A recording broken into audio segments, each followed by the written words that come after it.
বহুত ডাঙৰ 6টাকৈ অনুষ্ঠান ইয়াত আছে কিন্তু সেইমতে আমি যিটো মানত যিটো ষ্টেণ্ডাৰ্ড অনুষ্ঠানটো পাতিব লাগে সেনেকৈ আমি পাতিব পৰা নাই আমি থোপাই মৰ্ম কৰি থৈছোঁ যদি আমি সকলোৱে একেলগে সব অনুষ্ঠানৰ সভাপতি সম্পাদকে লগ লাগি যদি আমি মানুহৰ ঘৰে ঘৰে যাওঁ অনুষ্ঠানটো পাতিবৰ কাৰণে আপোনালোকৰ সমিতি বা তেওঁৰ যদি কৰ্মৰাজি আমি দাঙি ধৰিব লাগে তেতিয়াহ'লে আমি জ্যেষ্ঠসকল যিসকল পায়নিয়াৰ যিসকল আমি পথ প্ৰদৰ্শক বুলি আমাক ৰাইজে আগবঢ়াই দিছে বা আমি ভাবোঁ অনুষ্ঠানবিলাক সেইবিলাকে আমাৰ কিছু কৰণীয় আছে আমাৰ আত্মসমালোচনাৰ প্ৰয়োজন আছে বুলি মই ভাবোঁ আজি এই দিনজোৰা কাৰ্যসূচীৰ শুভাশুভ বা কৃতকাৰ্যতা মই ভগৱানৰ ওচৰত প্ৰাৰ্থনা জনাইছোঁ কৃতকাৰ্য হওক ছাত্ৰ ছাত্ৰীসকলে ইয়াত অংশগ্ৰহণ কৰিব তেওঁলোকে অংশগ্ৰহণ কৰক আৰু সদুশেষত সকলোৰে প্ৰতি মোৰ বিনম্ৰ শ্ৰদ্ধা প্ৰাৰ্থনা আবেদনেৰে আৰু মই কোৱা কথাখিনি আপোনালোকে ভটেশ্বৰ বৰুৱাই কোৱা বুলি নাভাবিব আপোনালোকে এটা অনুষ্ঠানৰ সভাপতিয়ে কোৱা বুলি ভাবিব বা টংলাৰ আপোনালোকৰ সমাজৰ মানুহৰ মাজৰে এজন বুলি যদি আপোনালোকে নিৰ্ঘিন সেৱক বুলি ভাবে সেই সেৱক বুলিহে আপোনালোকে ভাবিব এজন কোনো ব্যক্তিগত আক্ৰমণ নহয় বা ব্যক্তিগত কথা ইয়াত নহয় ইয়াত ৰাজহুৱা কথা জড়িত হৈ আছে পুনৰবাৰ সকলোকে ধন্যবাদ জ্ঞাপন কৰি মোৰ বক্তব্যৰ সামৰণি মাৰিছোঁ আৰু তললৈ গৈ আসন গ্ৰহণ কৰিবৰ কাৰণে মই অনুৰোধ জনাইছোঁ আৰু এতিয়া আমি সমূহীয়াভাৱে ইয়াত উপস্থিত থকা সুদীবৃন্দ ছাত্ৰ ছাত্ৰীসকল সকলো মান্যবৰকে অনুৰোধ জনাইছোঁ আমাৰ সমূহীয়াভাৱে ইয়াতে পুষ্পাঞ্জলি তেখেতসকলে আগবঢ়ালে ভাল লাগিব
অলপ চিধা কৰি দিয়ক পুলিটো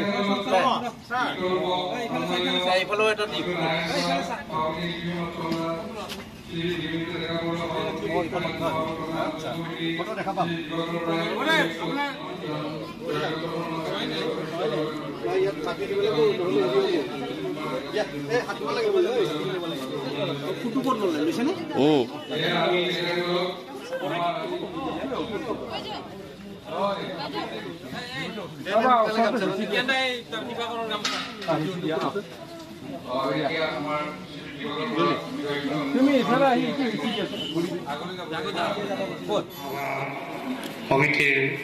সম্পাদক শিক্ষাগুৰু শ্ৰী জ্ঞানেন্দ্ৰ চলিহা ছাৰক আমি এখনি গামোচাৰে সম্ভাষণ জনাব বিচাৰিছোঁ আৰু সম্ভাষণ জনাইছে আমাৰ কণ্ঠশিল্পী যত্নাৰাধে মই মাইক্ৰফোনটো তেখেতক পুনৰ প্ৰদান কৰিছোঁ ধন্যবাদ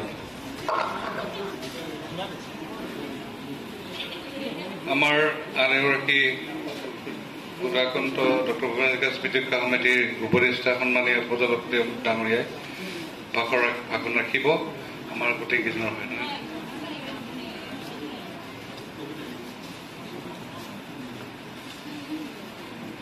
নমস্কাৰ আজি ডক্টৰ ভূপেন হাজৰিকাদেৱৰ জন্মতিথি উপলক্ষে আমি এই অনুষ্ঠান আয়োজন কৰিছোঁ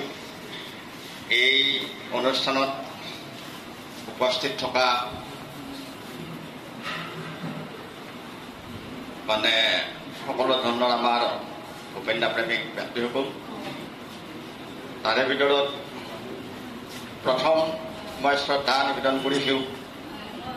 আমাৰ টংলাবাসীৰ আটাইৰে অতি মৰমৰ অতি শ্ৰদ্ধাৰ শিক্ষাগুৰু তথা এই অনুষ্ঠানৰ প্ৰথম উপদেষ্টা হিচাপে আমাৰ মাননীয় শিক্ষাগমী সৰস্বতী প্ৰধান দাসী আজি সুধাকণ্ঠ ডক্টৰ ভূপেন হাজৰিকা স্মৃতি ৰক্ষা সমিতিৰ টংলাত উদ্যোগত যি 6টা জাতীয় অনুষ্ঠান সংগঠন আছে আটাইকেইটা সংগঠনৰ সহযোগত আমি 3গৰাকী ব্যক্তিক সম্বৰ্ধনা জ্ঞাপন কৰিবলৈ আগবাঢ়িছোঁ। 3গৰাকী হৈছে আমাৰ মাননীয় শ্ৰীযুত বিনয় মেধি ছাৰ। তেখেতে আমাৰ 2011 চনৰ পৰা সুধাকণ্ঠ ডক্টৰ ভূপেন হাজৰিকা স্মৃতি ৰক্ষা সমিতিৰ সভাপতি হিচাপে তেওঁ কাৰ্যভাৰ ৰোপণ কৰিছিলে আৰু বিগত সময়ত তেখেতৰ অসুস্থতা হেতু তেখেতে নিজে আমালৈ অৱগত কৰি তেখেতে কৈছে যে অনুষ্ঠানটো জীয়াই ৰাখক, অনুষ্ঠানটোত আপোনালোক দায়িত্ব গ্ৰহণ কৰি টংলাৰ লগতে এই অঞ্চলৰ যিখিনি আছে তেওঁলোকক ভূপেন হাজৰিকাৰ গীত মাত আদি নৱপ্ৰজন্মক জড়িত কৰাৰ ব্যৱস্থা কৰক। তাকে মই আহ্বান জনাই তেখেতে আমাক অনুৰোধ জনাইছিলে আৰু আজি তেখেত আমাৰ মাজত উপস্থিত হৈ আমি গৌৰৱবোধ কৰিছোঁ আৰু তেখেতৰ আজি সম্বৰ্ধনা জ্ঞাপনৰ কাৰণে মই সম্বৰ্ধনা পত্ৰখন পাঠ কৰিবলৈ আগবাঢ়িছোঁ।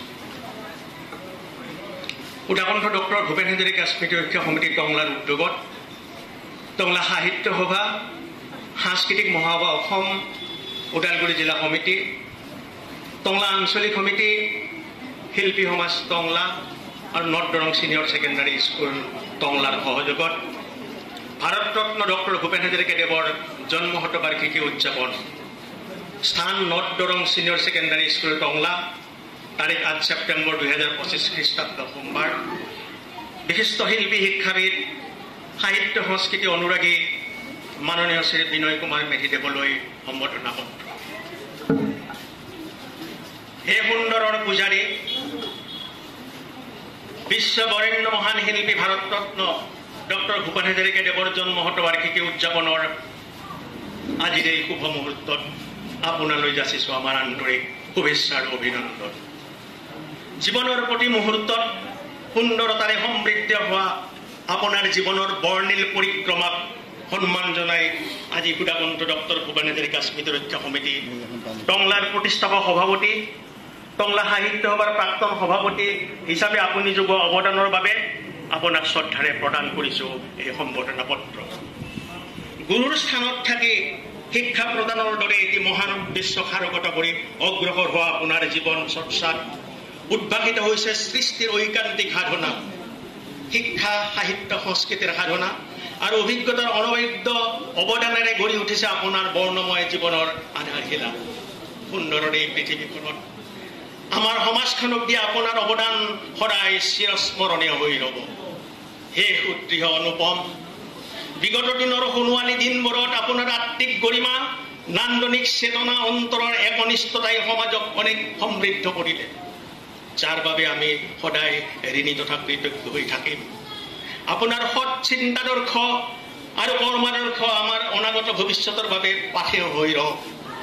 পৰম মংগলময় ভগৱানৰ ওচৰত প্ৰাৰ্থনা কৰিছোঁ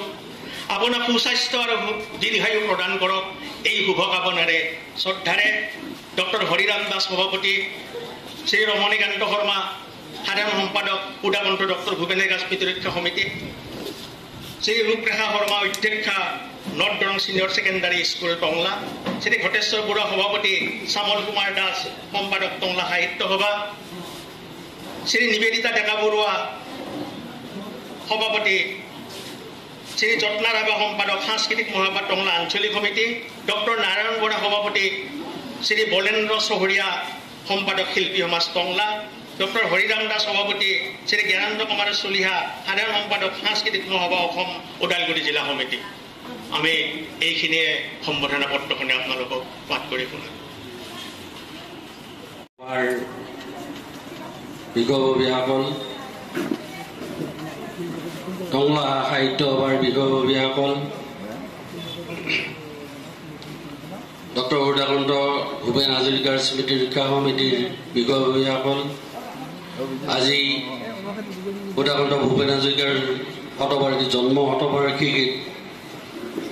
আমাৰ দুটা কাৰ্যসূচী অতিবাহিত হ'ল আৰু এই তৃতীয় কাৰ্যসূচীত আমি আমাৰ ডক্টৰ ভূপেন হাজৰিকাৰ স্মৃতি ৰক্ষা সমিতিৰ প্ৰাক্তন সভাপতি শিক্ষাগুৰু বিনয় কুমাৰ মেধি ছাৰক, শিক্ষাগুৰু ৰমাকান্ত বৰুৱা ছাৰক আৰু আমাৰ প্ৰাক্তন উপদেষ্টা হৰকান্ত চৰিয়াদেৱক আমি ইয়াত ৰাজহুৱাভাৱে সম্ভাষণ জনাবৰ কাৰণে আমন্ত্ৰণ কৰিছিলোঁ। আমাৰ মাজত শিক্ষাগুৰু বিনয় কুমাৰ মেধি ছাৰ উপস্থিত হৈছেহি। তেখেতক আমি আমাৰ সুধাকণ্ঠ ভূপেন হাজৰিকা আৰু আমাৰ সহযোগী ভূপেন হাজৰিকাৰ উদ্যোগত আটাইকেইটা টংলা সাহিত্য বা সাংস্কৃতিক মহাসভা আৰু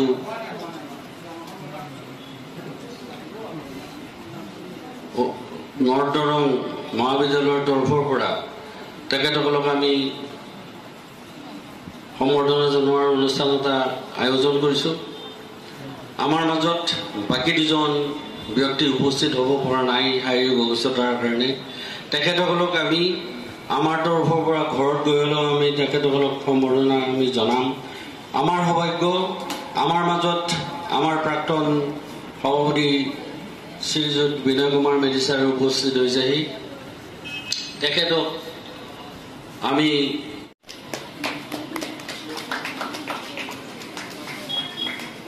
ৰূপাঞ্জলি দাস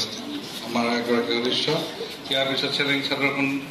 আগবঢ়াবৰ কাৰণে আমি যত্ন ৰখা জনাইছোঁ। বাংলা আঞ্চলিক সাংস্কৃতিক মহাসভা আঞ্চলিক সমিতিৰ সম্পাদক